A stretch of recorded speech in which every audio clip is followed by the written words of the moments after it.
So guys, sana po ma-share ninyo ang bidyong ito at huwag nating ipagdamot, ibahagi sa mga kababayan natin at para malaman ng lahat. Okay? Ang layunin natin sa bidyong ito para ma-share sa ating mga kababayan kung paano nga ba mag-apply as production worker dito sa Australia. Ma'am, paano po ba mag-apply ng production worker? Hi, hello guys, good afternoon. Welcome here, Pinay Production Worker in Australia. Our vlog for today is sasagutin natin yung mga katanungan sa ating Facebook page. Kung paano mga ba mag-apply ng production worker dito sa Australia. Guys, ang dami-daming nagtatanong. Hindi ko masagot lahat dahil sa dami ninyo. So ito ngayon, iba-vlog natin at sasabihin ko sa inyo kung ano ba yung mga paraan para po makapag-apply ng production worker dito sa Australia. Guys, gusto ko lang sabihin sa inyo na wala po tayong visa para po sa mga production worker kung yan po ang a-applyan nyo dito. Pero meron akong tips na ibibigay sa inyo kung paano nga ba. So kadalasan sa mga kasama ko dito guys, kung hindi man sila local, ang kanilang visa ay working holiday visa at saka protection visa. So ngayon guys, sasabihin ko sa inyo ano ba itong mga working holiday visa at itong protection visa. Yung isang paraan para po makapagtrabaho kayo as production worker dito sa Australia. So ang mga kasama ko dito guys is mga local. So yung company po namin nag-hire kami direct po sa mga taong nag-a-apply na nandito at saka yung may mga legal na visa kagaya ng working holiday visa at mga protection visa. Uunahin natin yung working holiday visa. Para sa kaalaman ng iba na hindi pa nila alam na meron na tayong working holiday visa started this year, 2024. Pero ang pinapayagan ng Australian na borders na papasukin sa Australia ay 200 katao lang bawat taon. So ano po ba itong working holiday visa? Ito po yung working holiday visa. Pwede kayong magtrabaho dito as production worker kung meron kayong ganitong visa. Sino-sino po ba yung mga pwede or qualified sa working holiday visa? Ito po yung mga nag-edad ng 18 years old to 31 years old. So ma'am, paano po ba mag-apply? Anyway, wala po akong alam kung saan pong lupalop dyan sa atin sa Pilipinas mag-apply sa bisang ito. Pero malamang punta kayo sa VFS Global Immigration. Sa Makati po yan. Doon po kayo mag-inquire about sa bisang ito. Yung working holiday visa na inalaw dito sa Australia na 1 year para po sa 18 to 31 years old, sa mga kababayan natin dyan sa Pilipinas, kailangan po natin na meron tayong show money. Magkano po ba yung show money dito, madam? Ang show money is $5,000. Nasa mga 280. Depend po sa value ng dollar. So, yun yung pong show money. Kailangan po yan. Kasi yan po ang gagamitin ninyo pagpunta ninyo dito sa Australia. Accommodation or habang naghahanap tayo ng trabaho.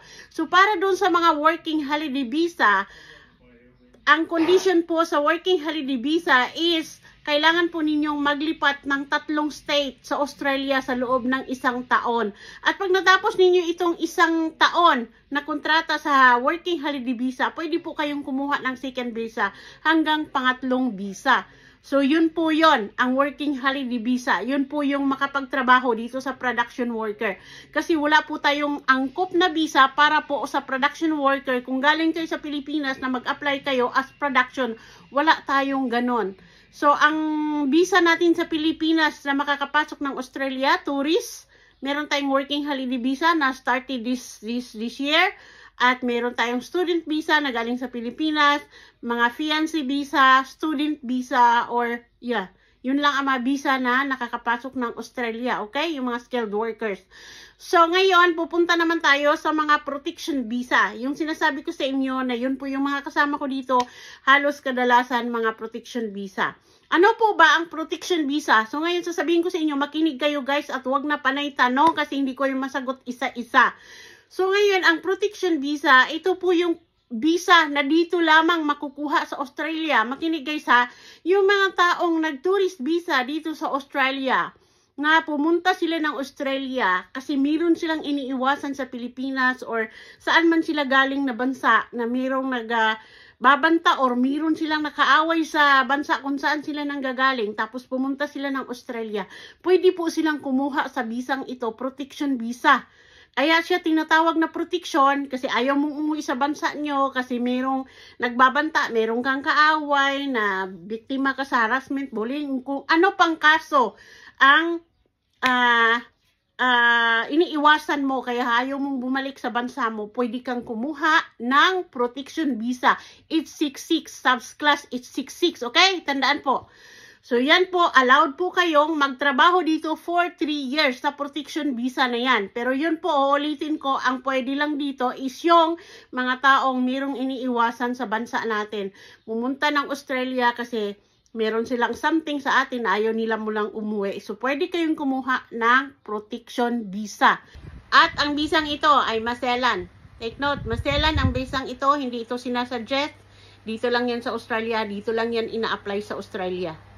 So, 3 years kayong pwedeng tumira sa Australia at pwede kayong magtrabaho unlimited, pwede pa kayong mag-aral sa protection visa. Ma'am, magkano ang protection visa? Ang protection visa po ay nasa $40 lang. So, napakamura ang protection visa.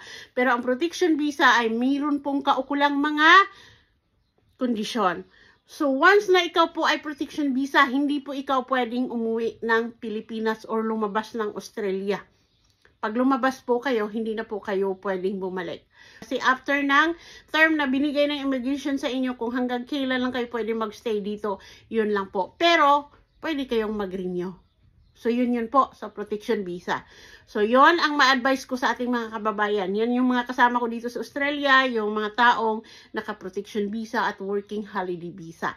So, yun po yung way para makapag-apply kayo ng production worker. Kasi, so, sinasabi ko nga, kung galing kayo sa Pilipinas, mag-apply ng production worker, wala pong naangkop na visa para sa production worker.